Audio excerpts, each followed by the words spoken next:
mag-exempted sa mga bagay na nangyayari. Ito yung ating katawan ay talagang kumaranas din mga hindi bagay. At kaya, tama-tama yung ating topic this morning about prayer. Ating ngayon pag-aralan kung ano yung epektibong pananalangin. Sa number 1, what is the purpose of prayer? Ano pa talaga yung layunin? Bakit tayo kailangan manalangin?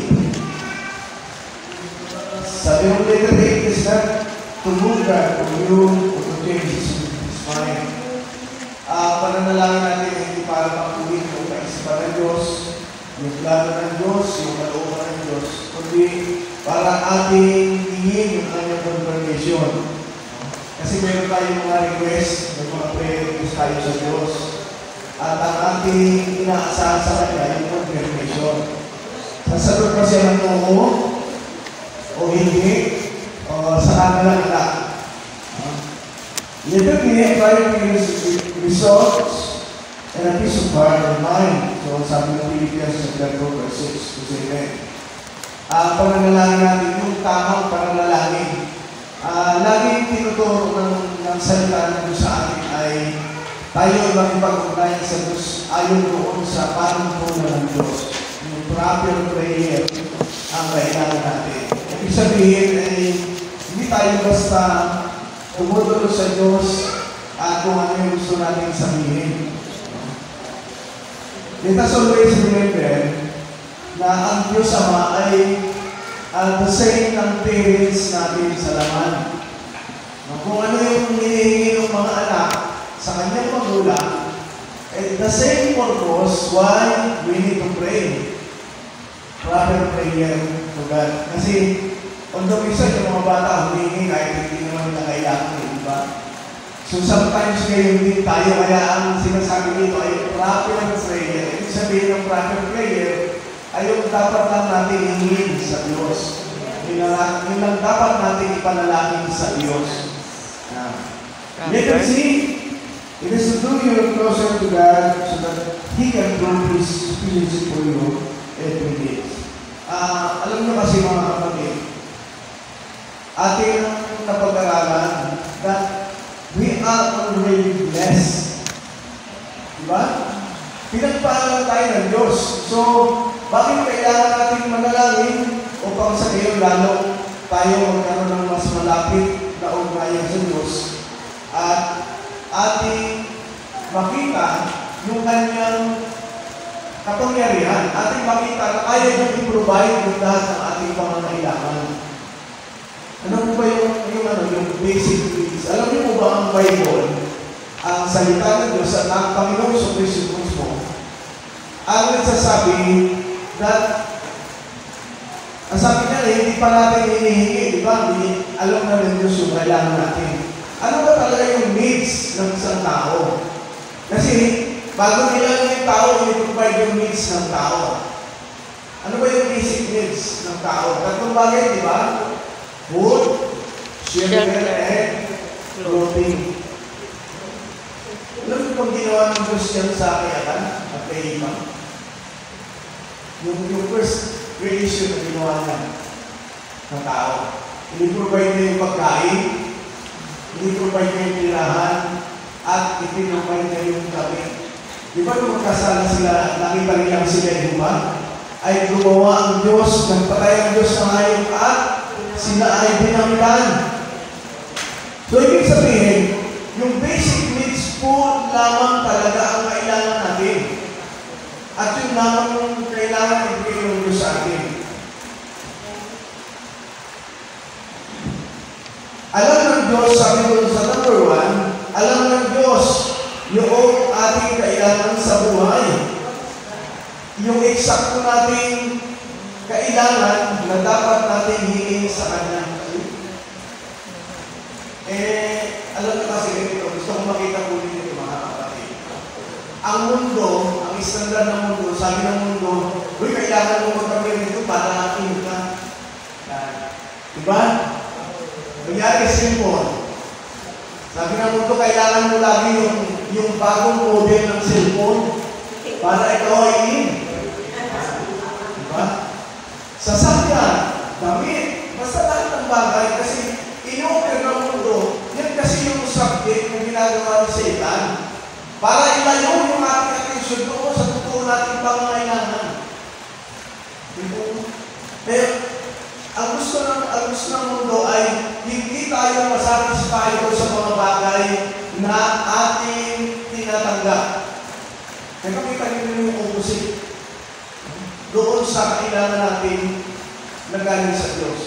Kaya lang minsan, pray tayo kasi Panginoon, kailangan ko ito, meron ka na eh. Diba? Meron na tayo, but sometimes, dahil kailangan natin magiging sa mundo, para walang masabi yung ating kapwa na tayo ay nahuhuli sa kanila. So, very minsan yung nangyayari, mga kapatid. Kaya makita natin, bakit kahit tayo mismo kung naman nananampalataya, bakit minsan hindi tayo satisfy sa buhay natin bilang mananampalataya? Kasi naapektuhan tayo ng mundo. Base mo sa pangangailangan na kailangan natin, samantala ang sinasabi ng Bible, at binibigay na ng Diyos. Ibinigay na ng Diyos yung pangangailangan natin, yung basic needs natin. But because the effect ng mundo sa atin, na hindi mo sinasabi ng mundo, kailangan gawin mo rin ito kasi nandito ka pa sa lupa. You need to enjoy your life habang nandito ka pa sa lupa. Kaya tayo naman, sumasabay tayo doon sa agos, sumasabay tayo doon sa sitwasyon. And minsan, dumadating doon sa hindi magandang pagkakataon. God allows needs to come into your life so that you can grow mutually with Him. Kaya every day, kahit tayo ay nananalangin, ibinigay na ng Diyos yung ipinapanalangin natin every day. Pag-isip mo pa lang pag-isip mo pa lang, ando na yung blessing mo Malakas yung katawan mo, malusog yung katawan mo, tama yung pag-iisip mo, tama yung mga desisyon mo, at higit sa lahat, meron kang kabuhayan, meron kang pinagkakaabalahan para ikaw ay mabuhay. So kapag kayo naiintindihan mo, makikita mo sobra-sobra na kaagad yung binibigay ng Diyos sa atin doon sa pangangailangan na kailangan natin. The most dangerous time in your life is when every single day is when you have been okay natin. Ito, alam niyo, ito yung nautusan ko minsan. Why some people think that hindi mo na kailangan ng Diyos kasi provided na everything. Nasa akin ang lahat Wala na akong kailangan sa Diyos. Gusto ko mabuhay ako ng sarili mo. Kasi nasa kanya na lahat Kaya minsan nakakatakot. Kaya alam mo sabi ng Bible, sabi ko sa panalangin sa Bible, Panginoon, huwag mo naman akong payamanin. Kasi baka makalimutan kita, pero huwag mo rin akong paghiramin dahil baka ikaw ay isumpa ko. So, ibig sabihin, meron talagang tinaknak mo sa bawat tao to provide our needs. Ang talagang nakita kong problema, kapag na-epektuhan ka ng takbo ng mundo. So, for you to not na hindi ka mahawa, kaya nga tayo, tinutuhan tayo every time makipagpunayan tayo sa Diyos. Kasi siya lang yung magbibigay ng tamang direksyon sa aking buhay. Kaya yung prayer, napakahalaga mga kapatid. At alam naman natin na ito yung isa sa ating pinakamahalagang bahagi bilang mga mananampalataya, bilang kanyang mga anak. God uses your needs to draw you to a place where He can bless you and reveal to you that your real need is simply the Lord Jesus Christ and His grace. So makikita ninyo ang sabi ng mundo, ito yung kailangan mo. Pero ang sabi ng salita ng Diyos, ang kailangan natin ay si Kristo. Kasi kapag nasa atin na si Kristo, nasa atin ang lahat. Nasa atin ang lahat. That's why it is absolutely absolutely essential to give thanks for everything, including the needs and the difficult times in life. Kaya nga, ang itinuturo sa atin ng Diyos ay, di ba napag-usapan natin ng maraan na dapat makita natin na kahit yung pinakamaliit na bagay na ibinigay ng Diyos sa atin, dapat pasalamatan natin sa Diyos. Di ba? Kasi yung natin tinuturo niya sa atin. Na makita natin, kapag nakita natin yung pinakamaliit na bagay na ginagawa ng Diyos sa atin, makikita natin yung kahit bigay sa atin yung pinakamalaking bagay. No? Hindi natin malilimutan magpasalamat sa Diyos. Why? Dahil nakikita natin lahat ng ginagawa ng Diyos sa ating buhay. Amen. So, kailangan natin, sabi dito, this is also why this is essential to develop a consistent prayer attitude.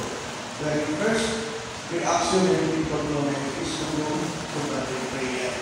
So, ngayon naman tayo, di ba? Simula naman tayo ay sinilang sa Espiritu, kinuha tayo ng Espiritu Santo na manalangin, at mula doon, lahat ng ating kailangan sa buhay, at lahat ng bahagi sa ating buhay ay tayo ay nananalangin.